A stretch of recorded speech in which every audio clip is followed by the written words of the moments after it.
Selamat menonton. Jangan lupa bantu like dan subscribe channel ini. Langsung saja, ini dia kisahnya. Setiap orang pasti pernah menghadapi berbagai cobaan, serta ujian dan permasalahan dalam menjalani proses kehidupan. Hal itu dikarenakan adanya perjuangan, pengorbanan dan pencapaian untuk sebuah tujuan. Kita semua tahu bahwa roda kehidupan akan terus berputar.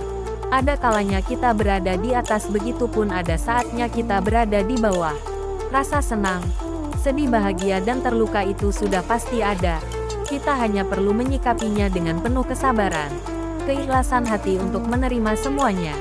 Jangan pernah putus asa dan tetap semangat, agar tidak mudah menyerah ketika mendapatkan ujian, cobaan dan permasalahan hidup. Satu yang perlu kita garis bawahi adalah, setiap langkah kecil yang kamu ambil saat ini, akan membawamu lebih dekat dengan tujuanmu. Jadi jangan pernah berhenti untuk bergerak maju. Jangan merasa takut dan jangan pernah ragu. Jalani semuanya dengan tulus apa adanya. Namun ini tentang cinta, tentang hati, di mana semua orang memiliki cinta di hatinya. Ini tentang kesetiaan, ketulusan dan kasih sayang, sebuah perasaan dan perhatian. Hidup ini terlalu singkat untuk dibiarkan begitu saja. Kebahagiaan adalah tujuan dari segalanya. Kita sebagai manusia biasa pasti pernah melakukan kesalahan, baik itu yang disengaja atau tidak disengaja. Oleh karena itu, belajarlah dari sebuah kesalahan dan pengalaman. Cinta bukanlah tentang menemukan seseorang yang sempurna, melainkan menerima semua kelebihan dan kekurangan pasangan kita dengan sempurna. Perkenalkan, namaku Rani. Usiaku 35 tahun. Aku bekerja di sebuah tempat hiburan malam. Waktu itu aku main ke rumah teman saya, sebut saja namanya Ayu. Aku dan Ayu adalah teman kerja di sebuah klube malam. Pagi itu setelah pulang bekerja, "Ran, kamu kenapa?" "Tidak tahu, Yu. Aku ngerasa pusing." "Kamu sakit, Ran?" Aku hanya diam dan memegang kepalaku yang terasa pusing. "Ya sudah, ayo pulang ke rumahku saja. Rumahku tak jauh dari sini." "Beneran tidak apa-apa, aku pulang ke rumah kamu." "Tidak apa-apa, Ran, lagi pula di rumahku sepi, tidak ada siapa-siapa selain aku sama anakku." Pagi itu sekitar jam 5 pagi aku main ke rumah Ayu. "Ini Ran, rumahku. Ayo masuk." Pagi itu aku tidur di rumah Ayu temanku. Tidak terasa aku bangun siang sekitar jam 2 siang. "Ran, kamu sudah bangun?" Aku tersenyum. "Ayo makan dulu." Siang itu aku makan di rumah Ayu temanku. Tak lama anak Ayu datang. Begitu aku melihatnya, mataku langsung terpana kepada anak Ayu temanku. Aku sempat bengong melihatnya. "Rio, sini. Kenalin, ini teman mama, namanya Rani." "Hei tante." "Iya Rio."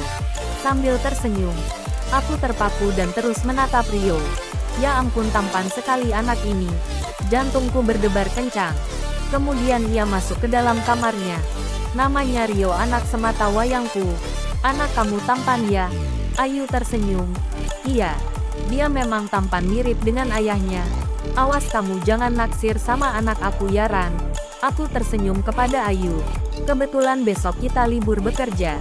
Singkat cerita, malam itu sekitar jam 9 malam aku melihat Rio di tengah rumah, sedang asik bermain game. Lalu aku berjalan menghampiri Rio yang duduk di ruang tamu. Dia menoleh ke arahku dan tersenyum kepadaku. Matanya langsung membesar ketika melihat diriku yang seksi. Rio terus menatap ke arahku dan mengamati semua bentuk tubuhku.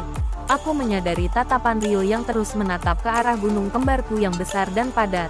Tatapannya membuatku menjadi gelisah dan penuh tanda tanya. Jantungku kembali berdebar. Pikiranku kemana-mana. Aku hanya tersenyum. Sepertinya Rio menginginkan kedua gunung kembarku yang besar. "Tante, boleh duduk di sini?" "Boleh tante, duduk saja." Kemudian aku duduk di samping Rio sambil mengobrol dengannya. Anak ini bukan cuma tampan, namun dia memiliki sisi humoris yang bisa membuat siapa saja akan merasa betah dan nyaman mengobrol dengannya. "Yo mama, kamu kemana? Kenapa belum pulang juga?" "Tidak tahu tante. Tadi si Biangnya ada urusan sebentar. Mama bilang tante jangan pulang dulu." Malam itu terasa canggung dan menegangkan. Kemudian aku bangun dari dudukku untuk mengambil remote TV yang ada di dekat Rio. Namun tiba-tiba aku jatuh dan menimpa Rio tepat di atas pelukan Rio. Aku merasakan tangan Rio yang tak sengaja menyentuh gunung kembarku yang besar. Mata kami saling bertemu. Nafas kami saling bertemu. Akhirnya aku melakukan hal yang tidak pernah aku bayangkan sebelumnya. Malam itu terasa indah dan bahagia. Hal yang seharusnya tidak pernah terjadi kepadaku dan Rio. Namun di balik itu aku merasa puas dan bahagia. Ia mengerti dan pintar sekali membuatku ketagihan. Aku merasa puas dengan sesuatu yang dia dimiliki. Selain itu dia juga kuat dan tahan lama. Membuatku terus tersenyum dan merasa bahagia. Dengan apa yang sudah Rio berikan kepadaku. Terima kasih Rio, tante suka dengan permainan kamu. Inilah kisahku.